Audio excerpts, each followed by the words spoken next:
Hey y'all, in today's video, I'm sharing 8 tips on how to start journaling for beginners. The first tip on how to start journaling is to pick a journaling method that works for you. There are so many options when it comes to journaling these days that I'll just go through a few methods that I'm aware of. So there's the classic pen and paper, using a notebook or a dedicated journal to write by hand the thoughts that you're thinking, getting them out of your head and onto paper. I currently use this beautiful journal. This is the 2020 Vision Journal by Ashley Renee. If I can find the link to it, I'll go ahead and include it in the description box below. But it's this beautiful journal, has gold pages. I like how large it is. There's plenty of space. There's prompts included. I just really love this journal, and I like that it's pretty and it helps me kind of stay motivated to write. Really, any journal, scratch paper you have, old notebooks that need to be filled, you can really just keep it simple with the journal that you use for pen and paper. There's also digital journaling, which I've dabbled in a little bit on and off. I've used the Day One app, which is an app where you can type either on the laptop or using your phone, typing in your journal electronically. And one kind of plus I see with that is that it is password protected or kind of fingerprint protected if you use a Mac. So it is secure in that way. So you might feel more comfortable knowing that no one can access your file. You can kind of have it with you wherever you go, but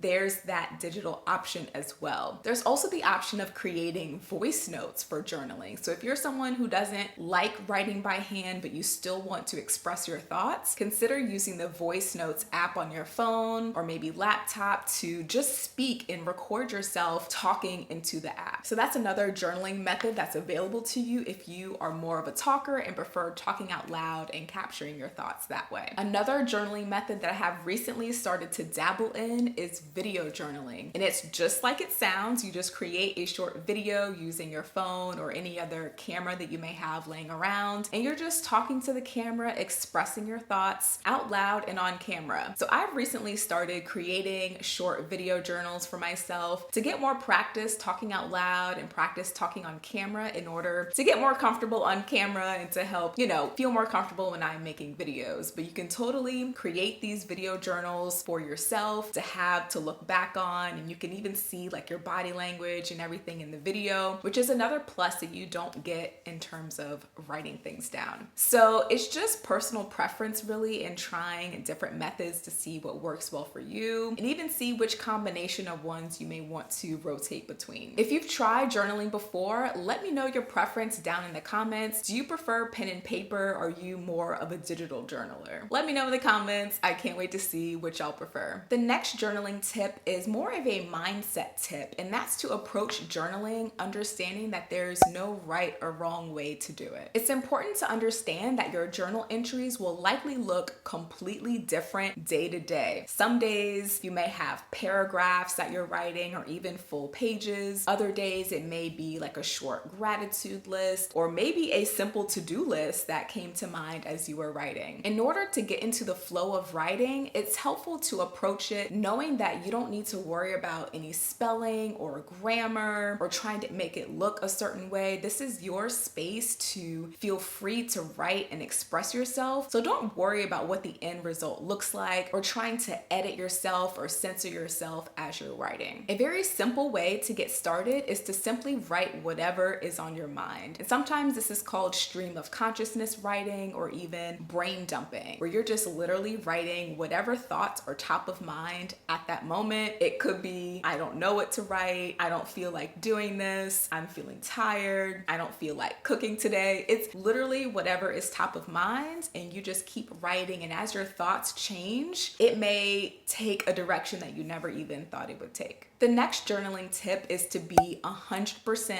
honest in your journal. You're going to get the most out of your journaling experience if you can be completely uncensored and authentic to how you're truly feeling. Day to day with the news, social media, it's easy for other people's opinions and dreams and goals to be so in your face and top of mind that our own perspectives and values and preferences can really get lost in the sauce. So journaling is a way to kind of silence out the outside world and to tune in into what you're truly feeling in that moment. The next journaling tip is to lower your expectations and to start small. Journaling is a process that takes time and ongoing practice to really get the hang of and to get the most value out of it. Insights about yourself usually come in small pieces here and there. The more that you write and the more that you review your entries and you start to notice certain patterns or themes of what you're writing about. So don't expect these huge aha moments when you first start journaling. That's probably not going to be the case, but the more that you're consistent and you stick with it and you delve deeper and just continue practicing expressing yourself, you may notice new things that you're learning about yourself or things that you didn't realize were top of mind. So just go into it with kind of low expectations, not expecting this like huge transformation, but stick with it, and over time, you'll start to see the benefits for yourself. When you first start journaling, you may not be interested in or able to write pages and pages at a time. That may just not be realistic with how much time you have or your interest in doing so. It's totally fine and encouraged to start small and kind of start with where you are. If you're used to writing and it's something that comes naturally to you, by all means, jump in, write a ton. But if writing is new to you or it's not something that you're comfortable doing, there's no shame in starting small and simply writing something as simple as 3 things that you're grateful for that day. That's still beneficial and still counts as journaling. Even writing just a sentence counts as journaling. So don't have these big lofty expectations. Kind of start small and start where you are. A very simple question to get you started could be, what's currently on my mind? Just thinking about that question and responding to it with 1 sentence, 2 sentences, that's journaling. That's getting started, that's starting small, and that's perfectly okay. If you're enjoying this video so far, go ahead and subscribe. I make wellness and personal development videos here on my channel, and I'd love to have you stick around. The next journaling tip is to make journaling a habit. One way to make journaling a habit and something that you consistently do in your day-to-day life is to build it into your routine. Good places to build this into your routine could be adding it into your morning routine or adding it into your evening routine. You can use what's called habit stacking and adding journaling before or after a habit that you already have established. So an example of habit stacking and using your morning routine, for example, could be you always make coffee in the morning before you start working. So the morning comes, you make your usual coffee, you can then journal as you drink your coffee before you start working. And something that I've been enjoying doing to make journaling more fun and something that I look forward to is I make it a vibe. I set the environment to be cozy. I'll play some relaxing music in the background. I'll light a nice candle, and it just kind of sets the mood for just having a relaxing journaling session. So consider making it a vibe for yourself, playing some music that you enjoy. If you enjoy candles, just kind of set the mood to something that you like so that you can start to enjoy the process and associate journaling with something enjoyable. The next journaling tip is to get inspiration from journaling prompts. I know it can be a little daunting to sit down at a completely blank journal page and have to feel the pressure of coming up with something to write about. Something may not be top of mind that you want to write about. So having a list of journal prompts that you can easily turn to get some ideas may help you be able to write more freely. When you have journal prompts that you can reference, you can kind of scan them, pick one that you want to respond to, and just responding to that question may help you get into the zone and the flow of writing, and additional ideas may come. So don't feel like you have to stick to the topic that the journal prompt started you out on. It's just a starting place. So once you respond to the question, feel free to take it wherever your mind wants to. The next journaling tip is to write as if you're writing to someone else. So sometimes when you're new at journaling, it may be a little weird to feel like you're writing to yourself. So one way to work around this is to pretend like you're writing to someone else. So an example of this could be writing a letter to your younger self, kind of giving advice to your younger self of things that you've learned along the way. Or this could also be writing a letter to your future self. This isn't something that I've done personally, but it's a tip that I saw online, and it sounds interesting enough and something that may be helpful to try. Another example of this would be to write to someone who's in a similar situation as you are, giving advice to them. So sometimes it may feel difficult to write to yourself, but if you kind of take the perspective perspective of giving advice to someone who's in a similar situation as you are, it may help you to write more easily and get those ideas flowing. I've used a technique of writing an unsent letter, where you write a letter to someone expressing what you would want to say to them, but it may be actually challenging for you to say it to their face or over the phone. And so you write this letter that you actually don't ever send the person, but you're able to get out all of those feelings. You're not just keeping them inside. I found that really helpful, and that's another example of writing to someone else. The next journaling tip is to keep your journal nearby. So as a beginner, it may be more helpful to kind of build the muscle of writing and turning to your journal to process your emotions when you have it close by. Try keeping your journal near you during the day, and as strong emotions or really distracting thoughts come up, see if you can jot it down in the moment or soon after to kind of get in the habit of writing down your emotions, processing them, and just getting your thoughts out of your head and onto the journal.